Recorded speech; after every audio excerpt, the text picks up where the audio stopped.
Welcome to Formosa Dream Chasers. We're your hosts, Mary Ann and Qing'en. Please join us as we explore the journeys amazing people take in pursuit of their dreams. And get insights from their experiences. Let's hit the road. And get started.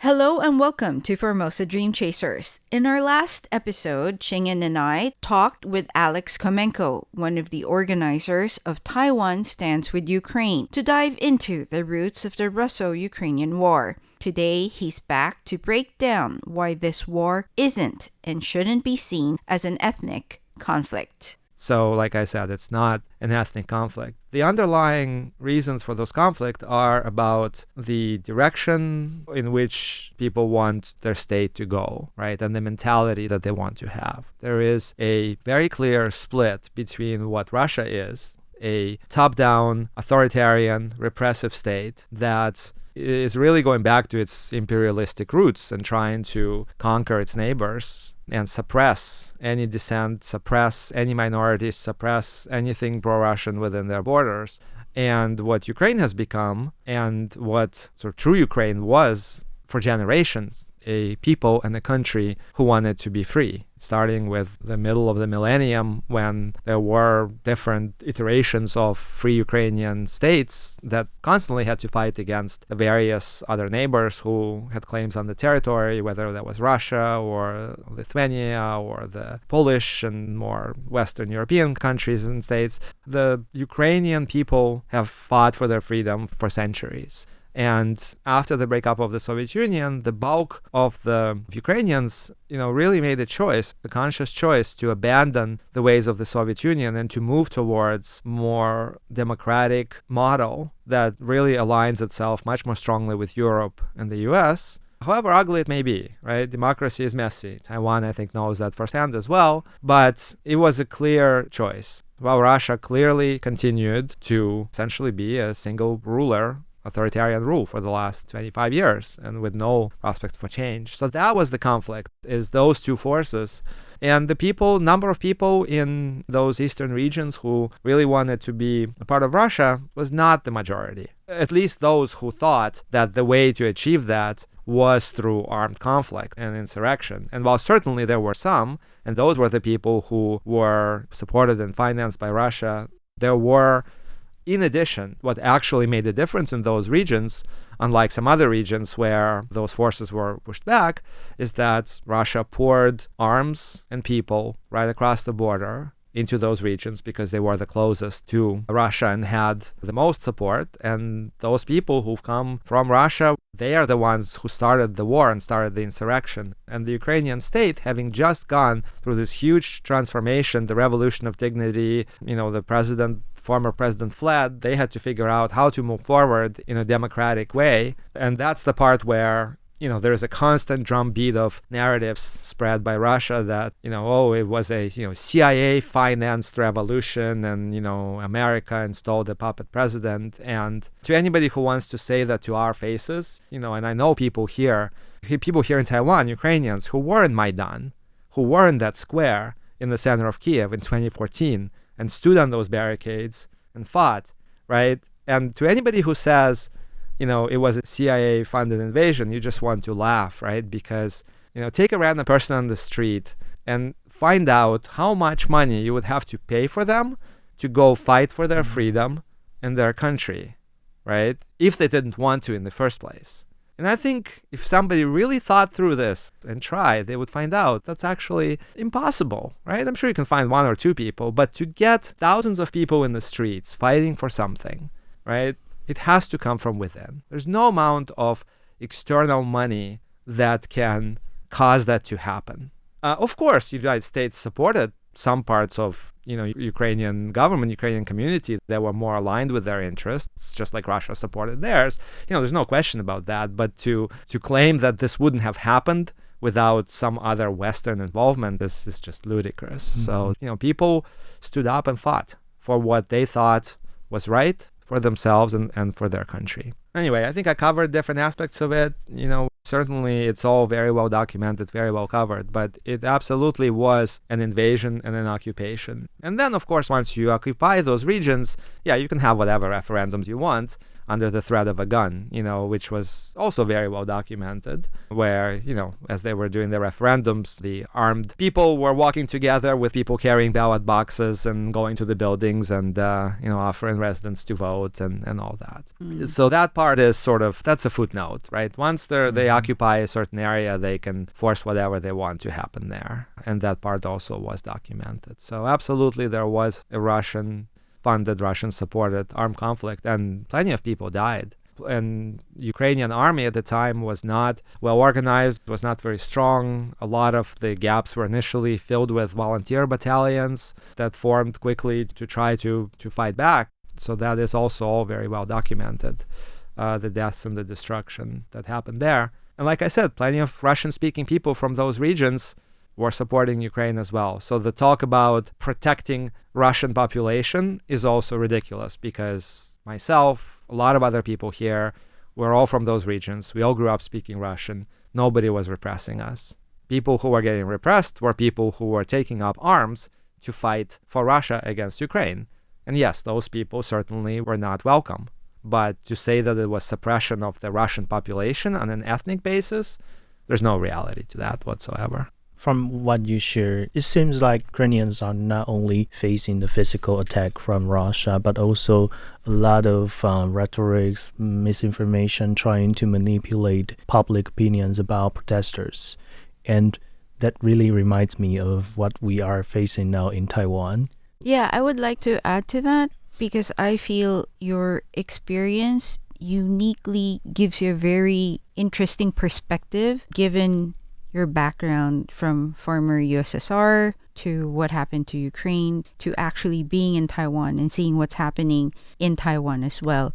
So could you share your perspective about what's happening with Taiwan and with China and your thoughts about it?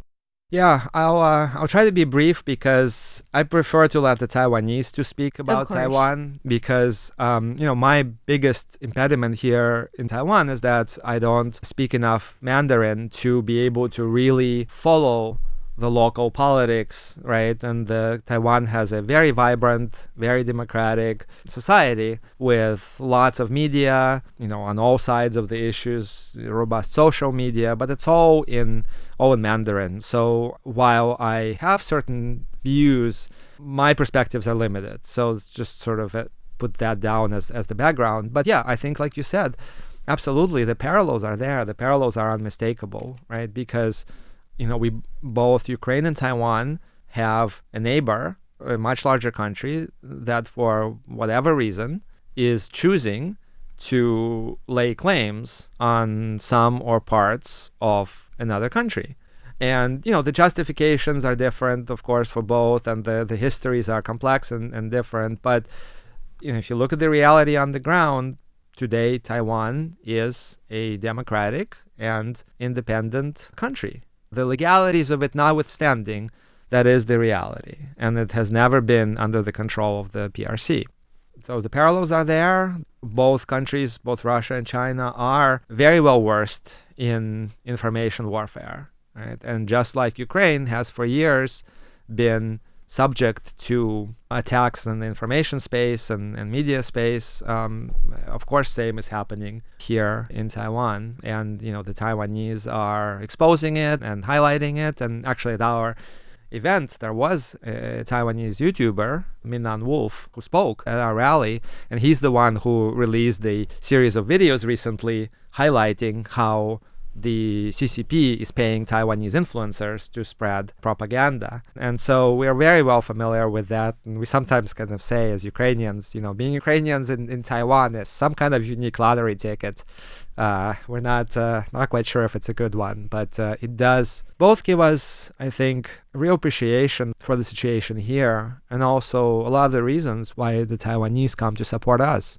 A lot of people will say, your situation is very much the same, and we support you. We've heard that from the first day of the full-scale invasion from people who've come, supported us, donated, volunteered, come to our events. So I think that's kind of really all I can say about it. I really feel I really feel for Taiwan. Obviously, all of us Ukrainians here hope that what happened in Ukraine will never happen in Taiwan.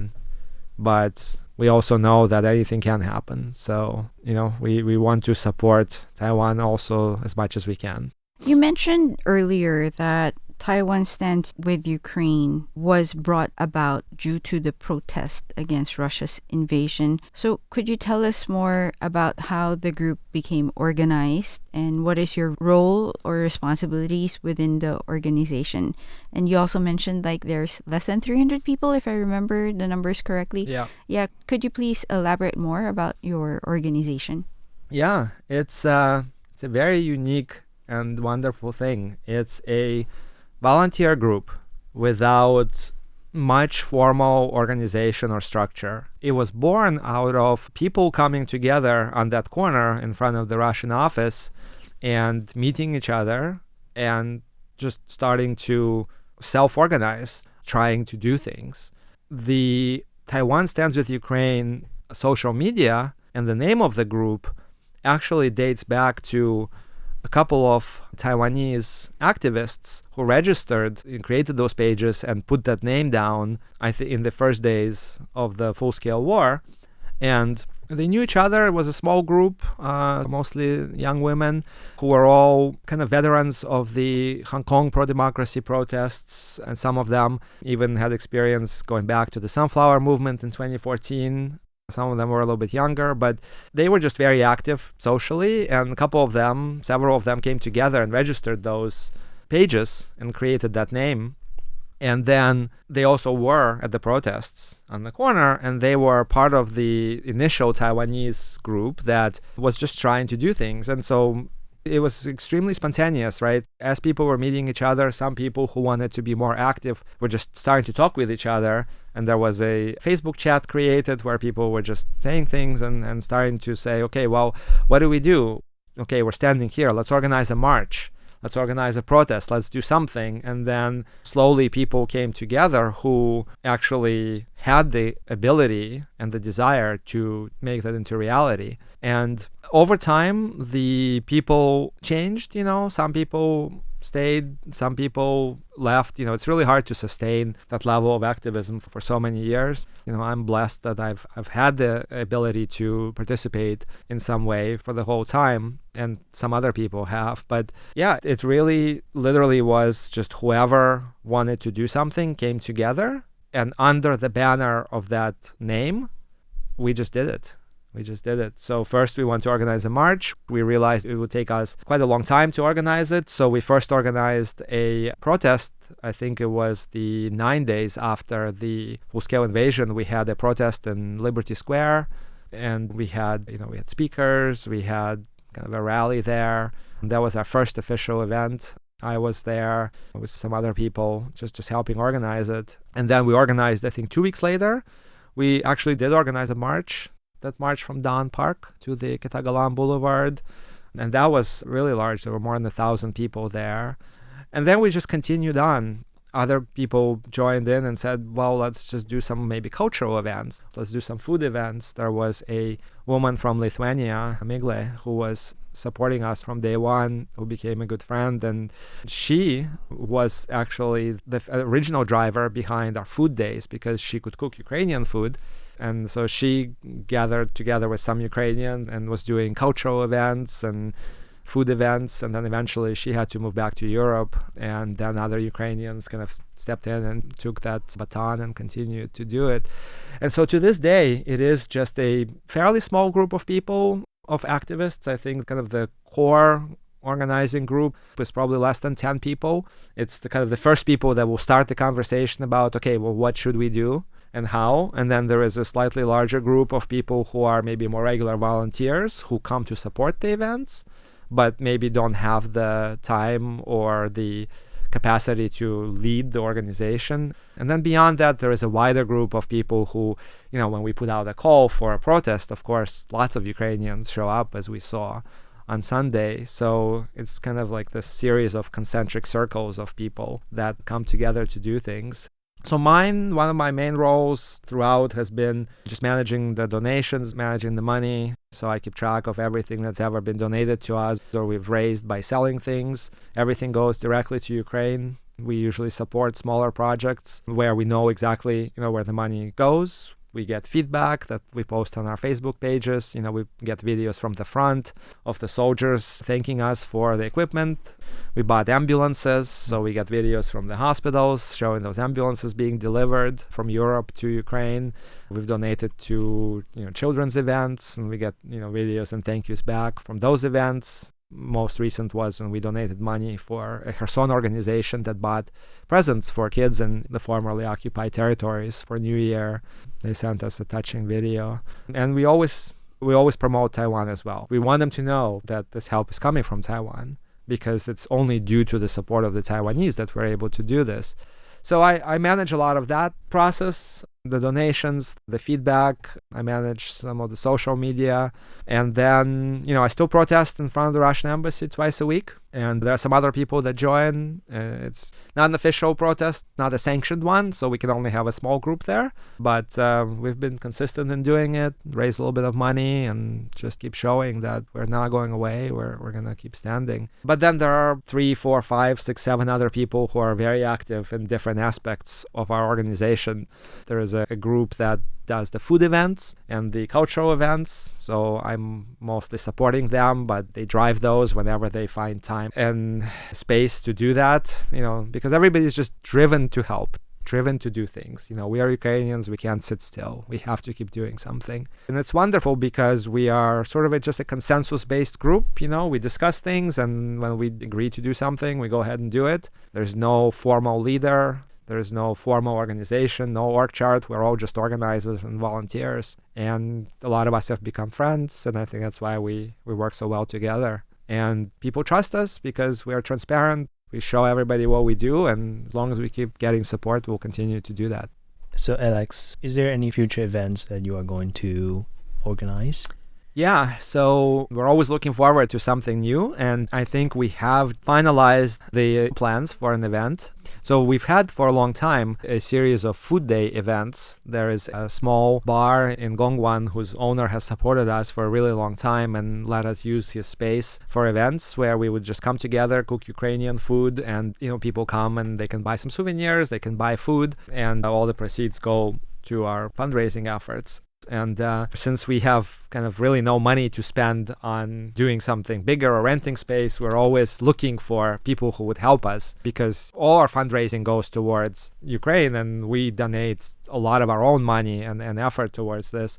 And so recently we met an American who co-owns a larger bar in Gongwan. It's called Another Brick. And after hearing about what we do, he said, well, maybe we can volunteer our space for you guys to use if you want to have an event there. And the group is going to hold a slightly larger and more different event than our food days. So we're going to have some combination of some food, some cultural activities, maybe some activities for kids, and perhaps music and dancing, because the bar has a basement that has a dance floor and DJ equipment.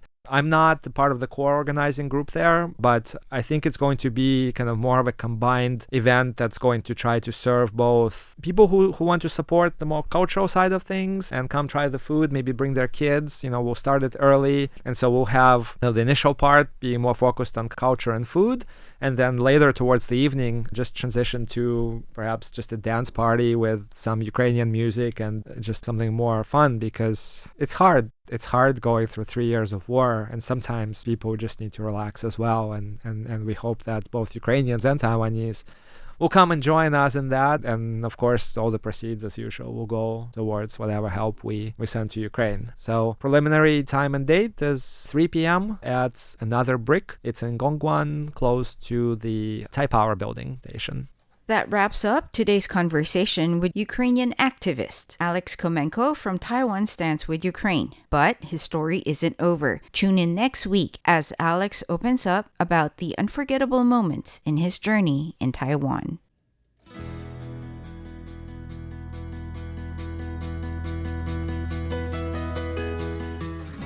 This is Ching and Cho and Mary Ann Shoko. See you guys next week. Bye.